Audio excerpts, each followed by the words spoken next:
अपने पुत्र को राक्षस गति प्राप्त हो जाने पर सुंद अत्यंत क्रोधित हो गए और अगस्त्य ऋषि को मारने दौड़ा। इस पर अगस्त्य ऋषि ने शाप देकर सुंद को तत्काल भस्म कर दिया। अपने पति की मृत्यु का बदला लेने के लिए ताड़का भी अगस्त्य ऋषि पर झपटी। इस पर अगस्त्य ऋषि ने शाप देकर ताड़का के सौंदर्य को नष्ट कर दिया और वो अत्यंत क्रूरूप हो गई। अपनी कुरूपता को देखकर और अपने पति की मृत्यु का बदला लेने के लिए ताड़का ने अगस्त्य ऋषि मुनि के आश्रम को नष्ट करने का संकल्प कर लिया। अर्थ, हे राम, मैं तुम्हें आज्ञा देता हूँ कि तुम ताड़का का वध करो। तुम्हारे अतिरिक्त इसका वध कोई भी नहीं कर सकता। अपने मन से ये विचार निकाल दो कि वो स्त्री है और स्त्री का वध मैं कैसे करूं। स्त्री के रूप में ये एक घोर पाप है और पाप को नष्ट करने में कोई पाप नहीं होता। समस्त संशय को त्याग कर मेरी आज्ञा से तुम इस पापिनी का संहार कर दो। राम ने कहा, गुरुदेव, आपकी आज्ञा मुझे सिरोधारी है। समस्त मानवों के कल्याण के लिए अवश्य ही ताड़का का वध करूंगा।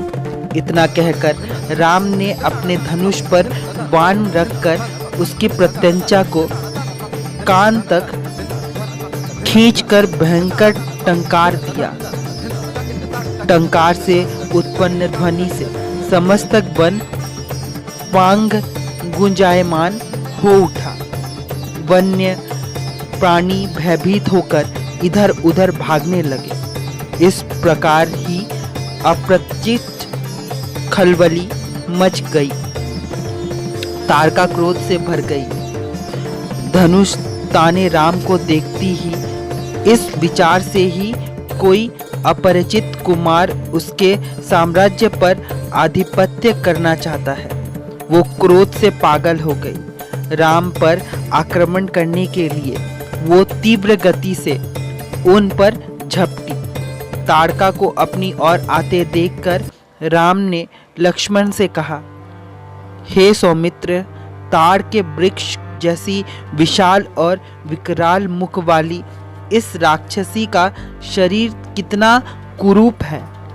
इसकी मुख द्वार देखकर ही प्रतीत होता है कि ये बड़ी हिंसक है और निरीह प्राणियों की हत्या करने, उनका रक्तपान करने में इसे बहुत आनंद आता होगा। तुम एक तरफ सावधान होकर खड़े हो जाओ और देखो कि कैसे मैं अभी यमलोक भेजता हूं। विकराल देहधारी ताड़का अपने बड़े बड़े दांत चमकाती भुजाओं को फैलाते हुए द्रुतगामी बिजली की तरह राम और लक्ष्मण पर अत्यंत तीव्रता के साथ झपटी। राम इस भयंकर आक्रमण के लिए पहले से ही तत्पर थे। उन्होंने तीक्ष्ण बाण चलाकर उसके हृदय को छलनी कर दिया। उसके वक्षस्थल से गर्म गर्म रक्त की धारा प्रवाहित हो उठी। वो आक्रमण करने के लिए पूर्ण टूट पड़ी। इससे पूर्व ही राम ने एक और बाण चला दिया जो सीधे उसके वक्षस्थल में जाकर लगा। वही पीड़ा से चीखती हुई चक्कर खाकर भूमि पर गिर पड़ी और अगले ही क्षण उसके प्राण पखुड़े उड़ गए। राम के इस रण कौशल और ताड़का की मृत्यु से ऋषि विश्वामित्र अत्यंत प्रसन्न हुए। उनके मुख से रामचंद्र के लिए आश्चर्य वचन निकलने लगे।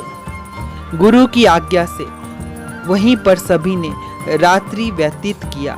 प्रातःकाल उन्होंने देखा कि ताड़का के आतंक से मुक्त पा जाने के कारण उस वन की भयंकरता और विकरालता समाप्त हो चुकी है।